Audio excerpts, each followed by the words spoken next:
असुरा वर्षा रुकेगी तभी उस दुष्ट भंडासुर का ये षड्यंत्र विफल होगा। और मुझे ज्ञात है ये कैसे करना है। माता, मृत संजीवनी सुरा को हम देवता ग्रहण और नष्ट नहीं कर सकते, किंतु सभी सुराओं के स्वामी सुरा सागर इसे अपने भीतर समाहित कर इन असुरों को रोक सकते हैं। सुरा सागर प्रस्तुत होइए।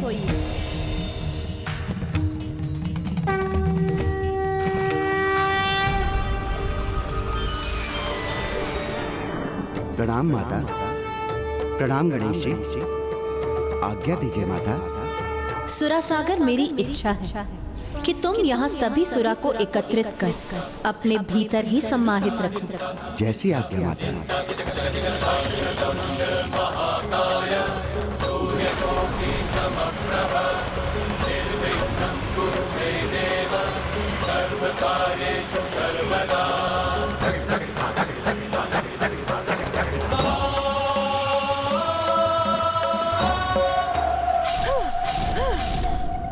बुद्धि के देवता गणेश जी ने अपने कुशागर बुद्धि से इस समस्या का समाधान ढूंढ ही लिया। भंडासुर की इस युक्ति को असफल करने के बाद मैं आगे भी उसकी योजना को सफल नहीं होने दूंगा।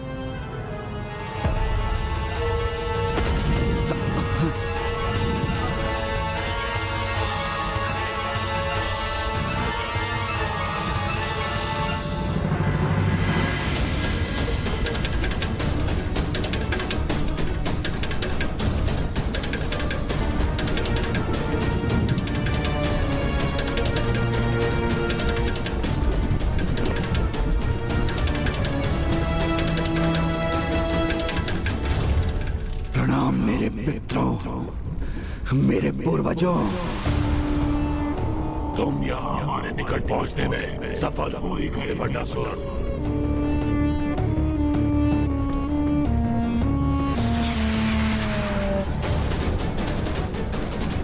मैं हिरण्यकश्यप, असुरों के प्रथम भगवान नारायण के प्रति मेरी मत्सर के कारण नारायण के हाथों मेरा अंत हुआ। प्रणाम।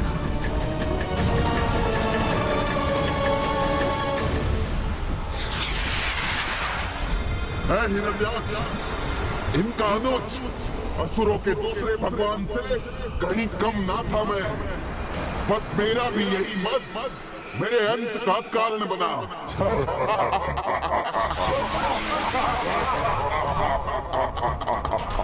और हम अनंतकाल तक इस सृष्टि पर राज करते हैं, किंतु हमारे लोक ने हमारा सर्वनाश कर दिया।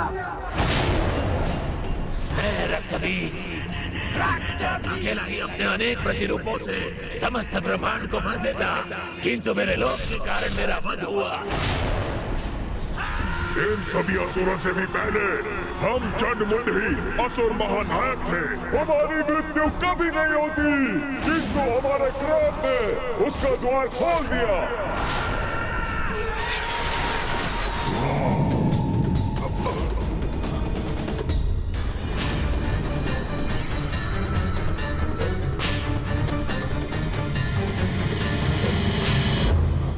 महानतम असुर सम्राट महिषासुर हूँ मैं। मेरे अन्य विकारों से भी अधिक मुझ पर काम विकार के प्रभाव ने मेरा अंत कर दिया। यही जल कट कर मृत्यु का धीरे धीरे अभ्यास कर लो भंडासुर। शीघ्र तुम्हें भी तो हमारे साथ ही यहाँ होना है, क्योंकि तुम सभी विकारों के सम्राट हो, अत्यंत विनाशकारी। अपना अंत करवाने नहीं, देवी पराशक्ति के विरुद्ध युद्ध में आपके योगदान के स्वरूप वो महाअस्त्र प्राप्त करने आया हूँ, जिससे मैं उस देवी को या मेरे मार्ग में आने वाले किसी भी अन्य देवता और भगवान को परास्त कर सकूं।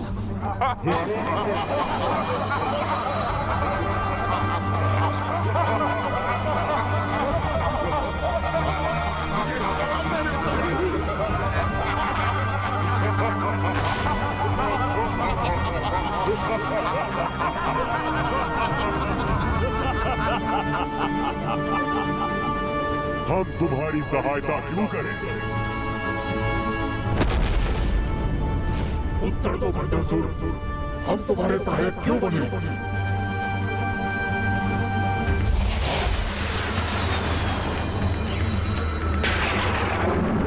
मैं कार्तवीर्य अर्जुन हूँ, जो एक समय सहस्त्र भुजाओं वाला अत्यंत बलशाली असुर सम्राट था। तो इस पूरे समय आप तुम्हारी परीक्षा ले रहे थे।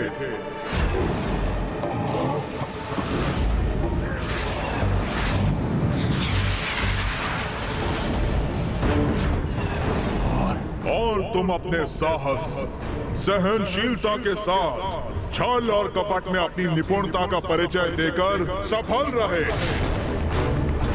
ऐसे महान असुर की सहायता करना तो चलता है।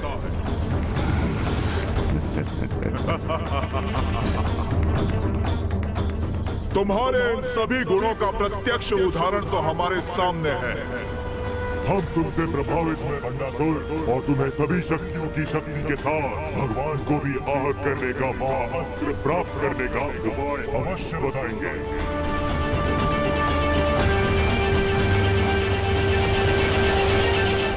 हम तुमसे प्रभावित हुए भंडासुर, और तुम्हें सभी शक्तियों की शक्ति के साथ भगवान को भी आहत करने का महाअस्त्र प्राप्त करने का उपाय अवश्य बताएंगे। किंतु उससे पहले तुम्हें यह समझना होगा कि भगवान उस उपाधि के योग्य क्यों बनते हैं। ब्रह्मा विष्णु महेश तीनों ने बड़े त्याग किए हैं। महेश ने हलाहल का पान करके नीलकंठ की उपाधि प्राप्त की है। नारायण ने सृष्टि के पालन हेतु अनेकों अवतार लेकर साधारण जीवों के समान जीवन की कठोरता का सामना किया है। देवी लक्ष्मी अंग त्यागने के बाद ही श्री लक्ष्मी बनी। कठोर तपस्या के बाद हिमालय पुत्री पार्वती देवी पार्वती बनी। ब्रह्मदेव ने भी अपना 5वां शीश खोकर महानता प्राप्त की है। उनके समान हमारे असुरों ने भी बहुत त्याग किए हैं, किंतु हमारे त्याग में एक भाव नहीं था, और जो सभी भगवानों में था वो है निस्वार्थ प्रेम का भाव। किंतु हमें जो ज्ञात ही नहीं, जो हमने सीखा ही नहीं, वो भला हम कैसे करते? निस्वार्थ स्नेह हम असुरों को आता ही कहाँ? निस्वार्थ स्नेह? पिताश्री, आपके समान मैं भी आपसे बहुत स्नेह करती हूँ, आपको खोना नहीं चाहती। संपूर्ण सृष्टि में यदि किसी से निस्वार्थ स्नेह है तो वो तुम ही तो हो।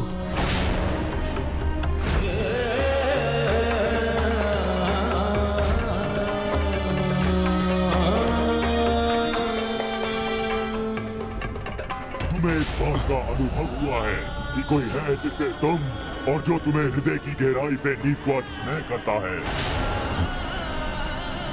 कौन है वो? तुम्हारी माता, तुम्हारी पत्नी, या फिर तुम्हारी पुत्री?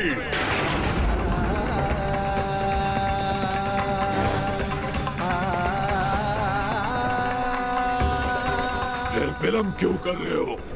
जाओ, त्याग कर दो अपनी पुत्री, जाओ, दो अपनी पुत्री का।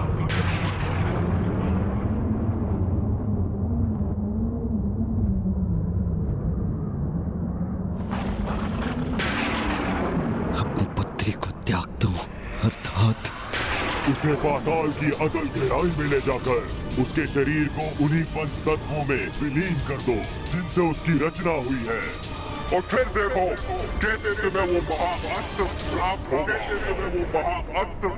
जाओ, त्याग कर दो अपनी पुत्री का। और फिर देखो कैसे तुम्हें वो महाअस्त्र प्राप्त होगा। जाओ, त्याग कर दो अपनी पुत्री का। जिससे तुम उस देवी को पराजित कर सकते हो। भंडासुर, कर पाओगे ये कार्य? दे पाओगे अपनी पुत्री का त्याग?